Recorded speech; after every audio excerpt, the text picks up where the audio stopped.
Hi guys, welcome back to my channel. Happy Friday. I seriously had to take a break after covering this long and draining Diddy case. It took so much out of me that I even had to push back the launch date of one of my businesses just to stay on top of it.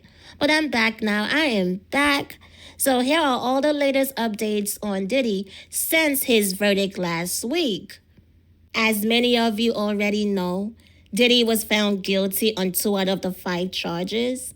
On the same day, he was denied bail, even though he thought he would be released and free until his sentencing date.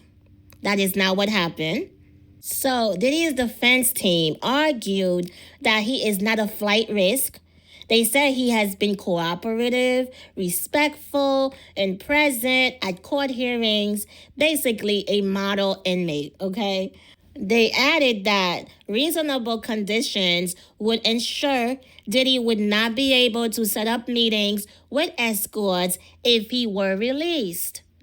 So here's what the defense proposed before he was denied bail: a $1 million bond, regular drug testing, restricted travel to only Florida, California, and New York, and that he surrenders his passport. So he was denied bail, but before he was denied bail, both Cassie and her celebrity stylist friend DIDDY'S had sent letters to the judge asking him to not release Diddy before his sentencing date. So at his expedited sentencing hearing on Tuesday, July 8th, both his legal team and the prosecution agreed to stick with the original sentencing date, October 3rd, 2025. The defense also asked the probation office to submit a pre-sentence investigation report by September 12, 2025.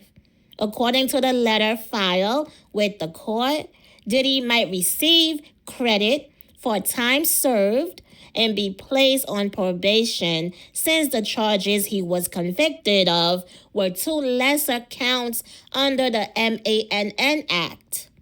These charges involve him transporting girlfriends across state lines for prostitution, freak-offs. The MANN Act, aka the Mann Act, violations are considered misdemeanors, with sentencing guidelines recommending 21 to 26 months per count. So because Diddy has already been in jail for some time, he'll have served over a year by the October 3rd sentencing date. So Diddy and his legal team were not physically in court on Tuesday. They attended by phone. But that's not even the end of his legal troubles. He is still being hit with lawsuits left and right, okay? The latest lawsuit is a woman suing him and his son, Justin Combs. She claims that Justin lured her to Los Angeles back in 2017 with promises of helping her break into the entertainment industry. The woman says they began talking on Snapchat and she sent him risque pictures, which led to Justin inviting her to Los Angeles. She flew out in April 2017, was picked up in a black SUV, and taken to a house in Beverly Hills. She says she stayed with Justin the first night and noticed they never left the house, which made her uneasy. When she asked Justin if they were ever going out, she says he told her no. She claims that on Saturday, Justin gave her alcohol and marijuana and that the weed felt laced. He then gave her more drugs, which she refers to as pills or poppers.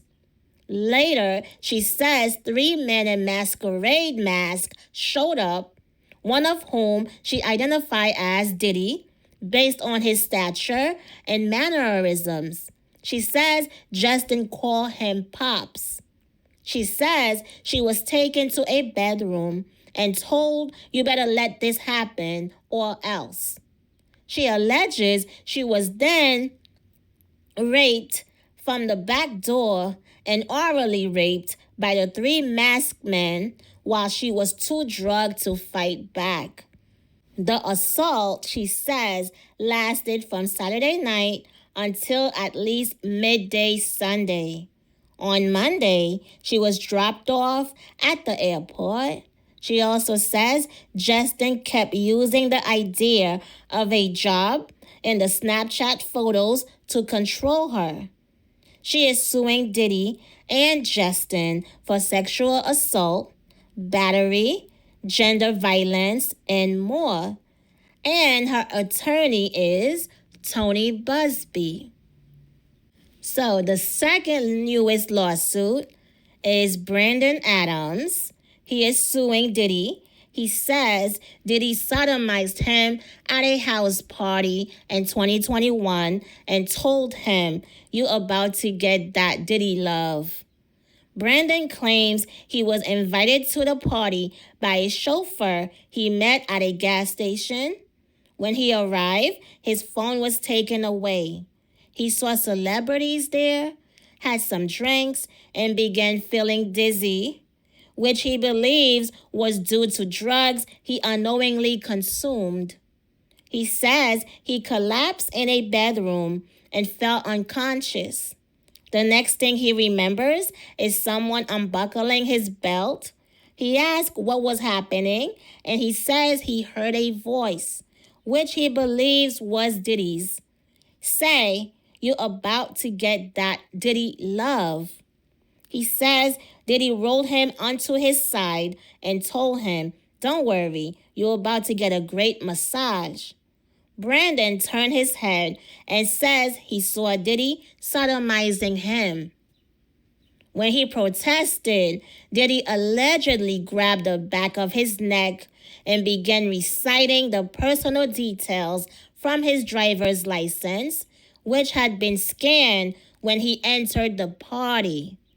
So afterwards, Brandon says Diddy left and he felt pain and a vile sensation.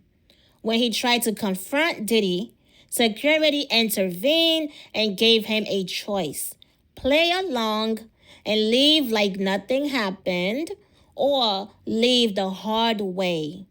He says he played along, signed an NDA, and was let go.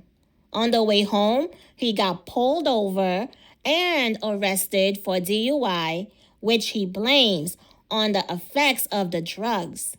He is suing Diddy for sexual assault, battery, gender violence, and more. His lawyer is, you know it, Tony Busby. So, the third new lawsuit, in another disturbing case, a man using the name John Doe is suing Diddy, claiming Diddy once mastered, you know what, onto one of the notorious B.I.G's shirts and threw it on him. The man says this happened in September 2020 during a listening session for a Biggie Smalls project. He says Diddy took him to a warehouse in Los Angeles where Biggie's clothes were stored and that drugs were being handed out to everyone. At one point, he claims he ended up alone in a room with Diddy, who began watching porn on his phone and started master you-know-what with one of Biggie's shirts. He says Diddy told him to finish him off, and before he could react, Diddy you-know-what onto the shirt. Diddy then tossed the shirt onto the man's lap and arm, and he laughed and said, "R.I.P. Biggie." Oh my goodness. The man also claims that back in 2005, Diddy shoved his Tootsie Roll-sized penis in his face and told him to suck it. He is suing Diddy for sexual battery, intentional infliction of emotional distress, and more. John Doe's lawsuit was filed just days after Diddy was found not guilty of racketeering and sex trafficking charges, but convicted, found guilty on the two lesser charges of transporting individuals for prostitution.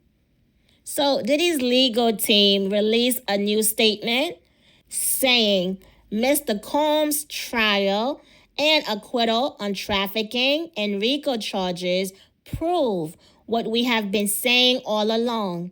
Mr. Combs never sexually assaulted or trafficked anyone.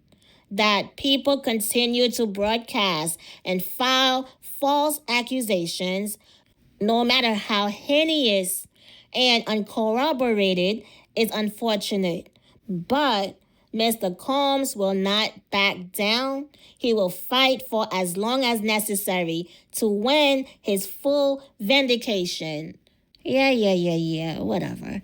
That is all, you guys. That's the latest updates on Diddy.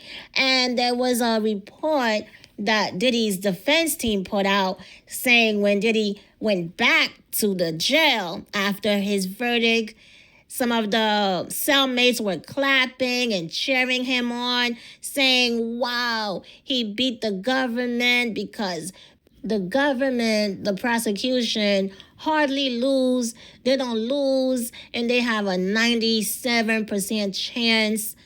So they were cheering him on when he got back. I don't know if that's true, but anyway, that is all, you guys.